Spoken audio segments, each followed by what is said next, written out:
must be greater than today. My tomorrow must be greater than today.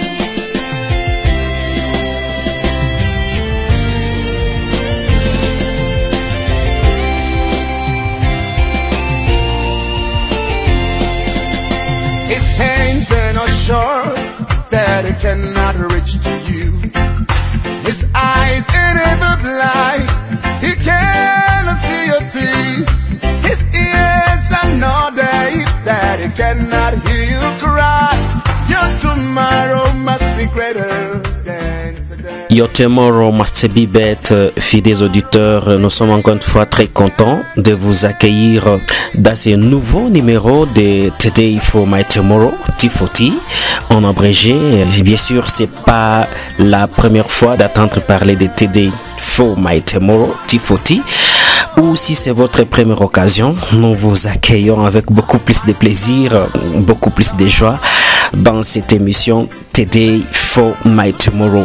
Eh bien, dans ce programme de ces jours, nous allons répondre aux préoccupations d'un certain de nos auditeurs. Et aujourd'hui, il y a le frère Maggie qui a posé la question de savoir qui est-ce qu'on appelle un inconnu. Nous en avons parlé dans T40 numéro 11, le 11e numéro de ce programme. Donc nous allons essayer de répondre à cette préoccupation de notre auditeur, mon frère Maggie. Merci aussi également à Rosmine Baraka pour ses encouragements de Today for My Tomorrow. Je suis Louis Patrick et vous êtes auditeur, auditrice de ce programme. I can sing for my tomorrow. You can sing for your tomorrow. Sing it. One thing I know, Jesus shall rest in my heart. No matter what, my tomorrow must be greater than today. Say my tomorrow. My tomorrow must be better than today. Your tomorrow must be better than today. Voilà donc l'intitulé de ces programmes Today for My Tomorrow. Aujourd'hui pour mon demain.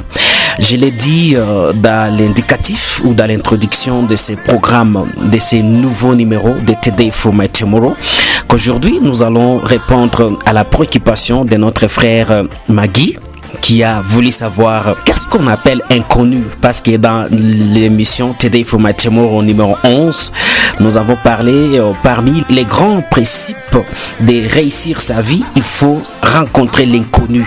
Alors dans cette phrase, qu'attend-on de inconnu? Qui est l'inconnu? Mon frère Maggie, parmi les principes donc de réussir sa vie, il nous a été conseillé, n'est-ce pas, de rencontrer l'inconnu. Oui, c'est parmi les grands principes. Pour réussir sa vie, il faut rencontrer l'inconnu. Il faut avoir la soif ou cette souplesse-là de rencontrer l'inconnu. À mon simple, l'inconnu, c'est quelque chose ou quelqu'un qu'on ne connaît pas, quelqu'un qu'on ignore. On ignore l'existence de quelque chose ou on ignore l'existence de quelqu'un. On ne connaît pas donc l'existence de quelqu'un, on ne le connaît pas. C'est l'inconnu. Je me rappelle bien quand nous étions encore sur les bancs de l'école, lors de la leçon intitulée Problème, nous cherchions la solution en prélevant les données. Donc on prélève d'abord les données. Les données, c'est ce qui est connu, c'est ce qu'on connaît déjà, ce qui est déjà énoncé dans un problème donné.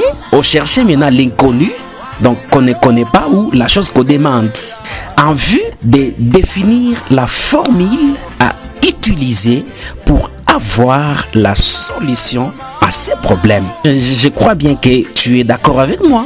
Selon ces rappels, durant la leçon de problèmes, on cherchait la solution en découvrant d'abord l'inconnu. Donc, une fois tu as l'inconnu, et à partir de cet inconnu-là, tu vas chercher la formule, et à partir de cette formule, tu vas maintenant trouver la solution.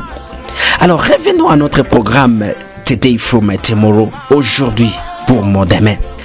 La vie que nous menons va de pair avec des situations difficiles, des épreuves à surmonter, des décisions à prendre, des obstacles à affronter. Tout cela, c'est ce que nous appelons problème.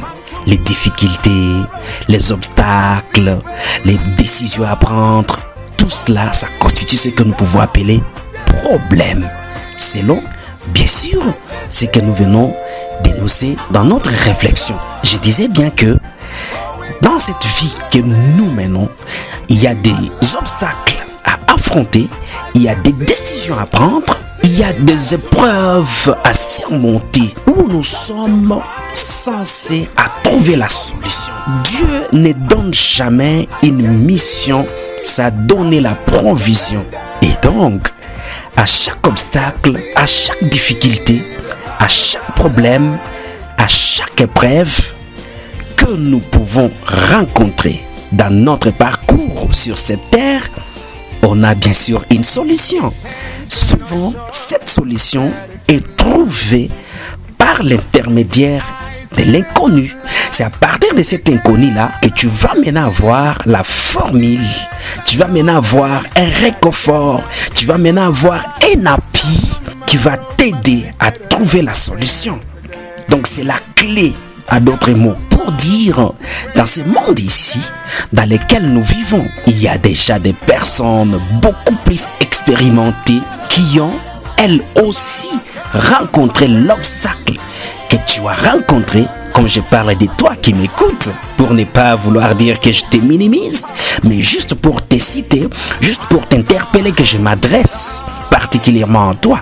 Eh bien, ces personnes expérimentées que nous pouvons rencontrer ou que nous devons rencontrer dans notre parcours terrestre, a envie de vivre pleinement la personne que nous voulons être.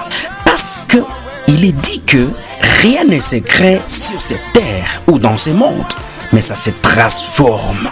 Alors, comme nous sommes au 21e siècle, il y a déjà d'autres personnes, nos aïeux, nos grands, qui ont déjà traversé certaines situations que nous pouvons rencontrer, certains problèmes que nous pouvons rencontrer. Alors ces personnes-là, ce sont des gens que nous pouvons appeler des inconnus. Voici donc la formule à utiliser pour rencontrer l'inconnu. Comme j'ai dit, l'inconnu, entre guillemets, c'est cette personne-là qui est aussi expérimentée dans tel ou tel autre domaine que nous expérimentons aussi, ou dans les domaines où nous vivons, et ces personnes-là ont déjà de l'expérience. Il y a une formule que je te propose, toi, mon frère, ma soeur, toi, mon auditeur, mon auditrice qui suit ces programmes Today for My Tomorrow. Je dis bien que l'inconnu, c'est la clé même de trouver la solution à une préoccupation qui te dérange, à trouver solution à un obstacle que tu rencontres dans ton parcours pour vouloir atteindre ton but ou pouvoir rencontrer ton objectif ou réaliser ta vision. Voici cette formule. Elle n'est pas magique. Ne t'en fais pas.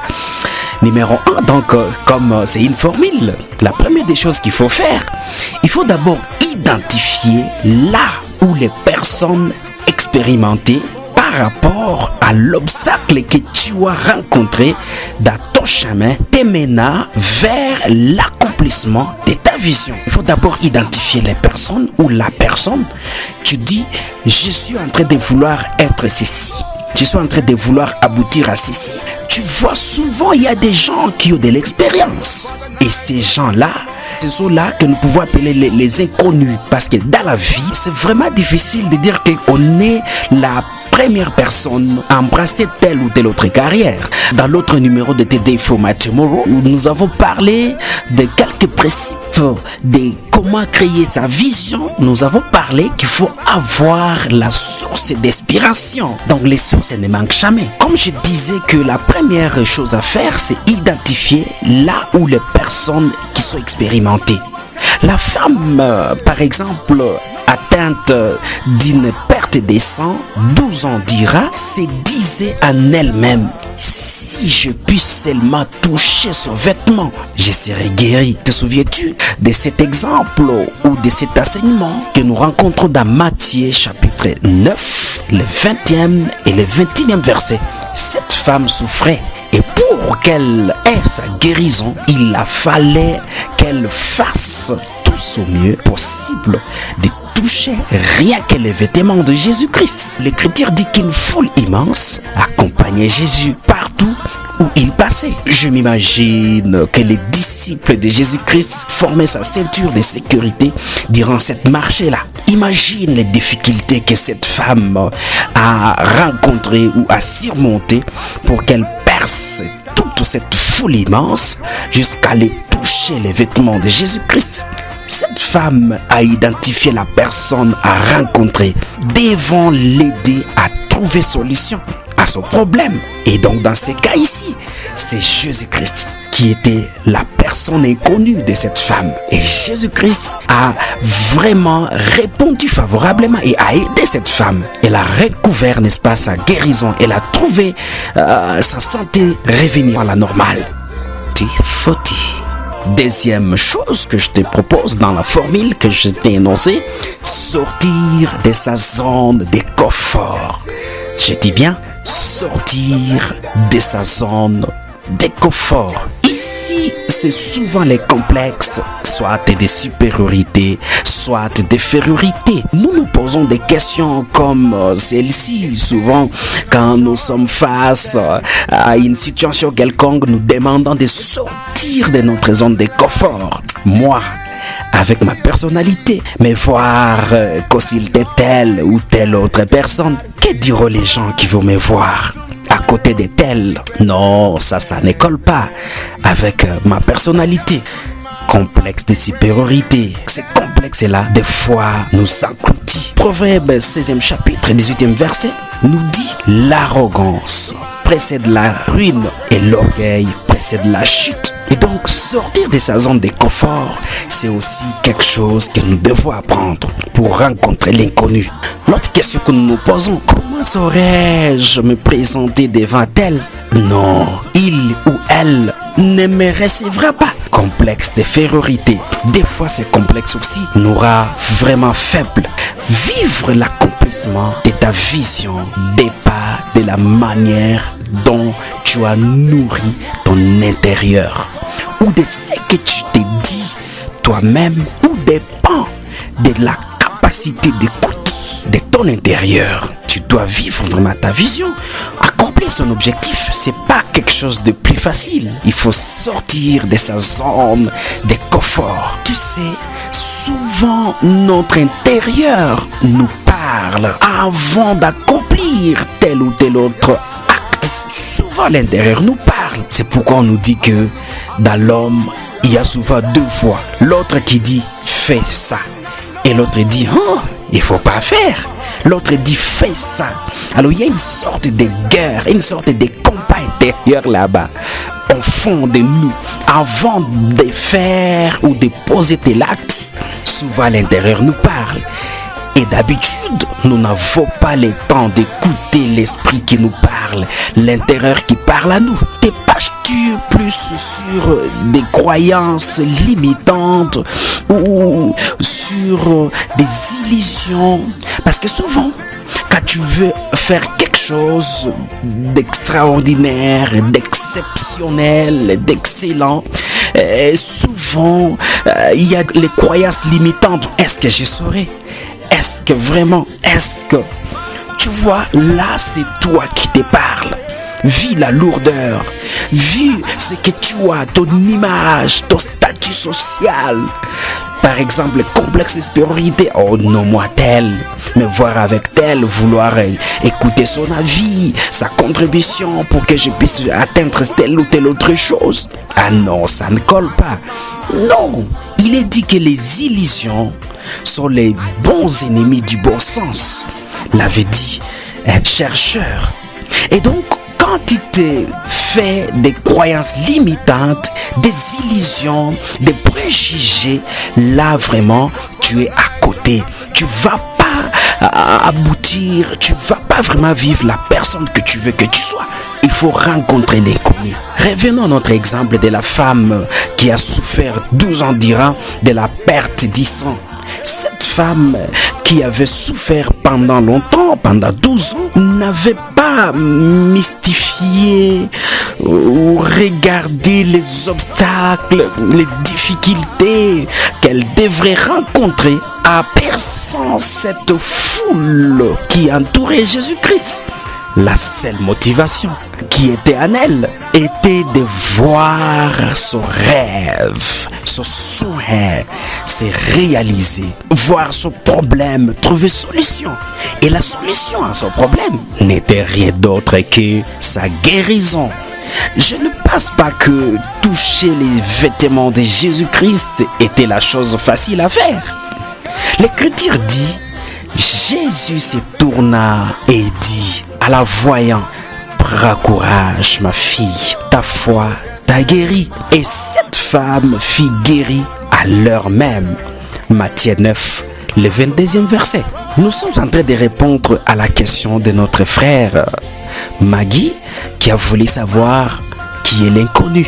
Vivre son rêve, vivre sa vision exige la traversée du désert, la persévérance, l'endurance, la détermination qu'on a, car on aura à affronter des obstacles, des difficultés, des épreuves. Celui qui veut du miel affronte les abeilles.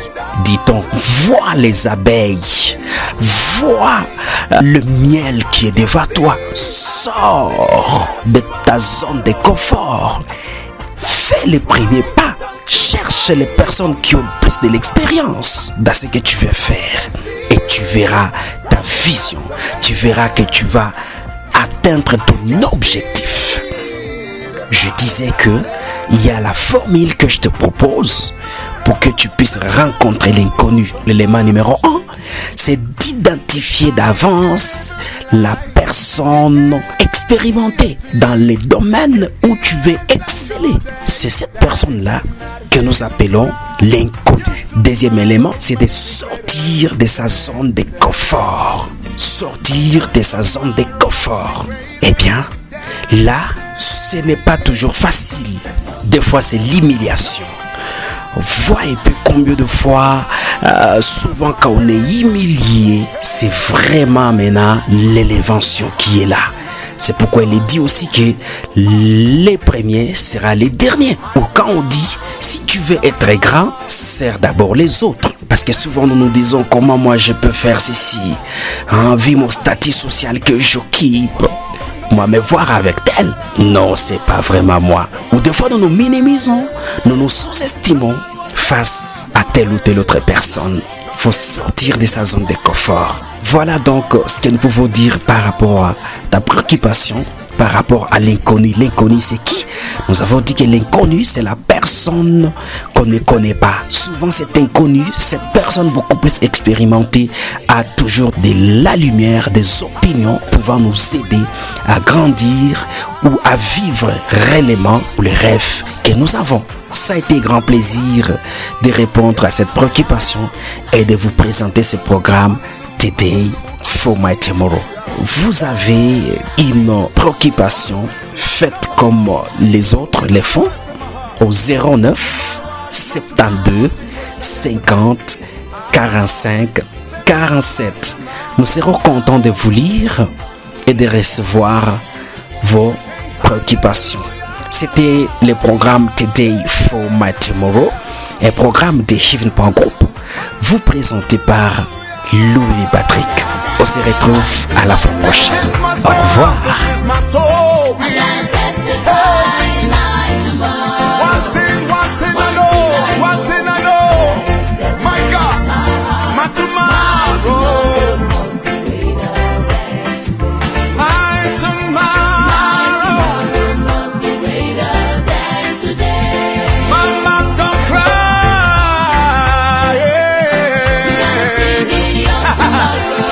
Papa, my brother, sister, don't cry.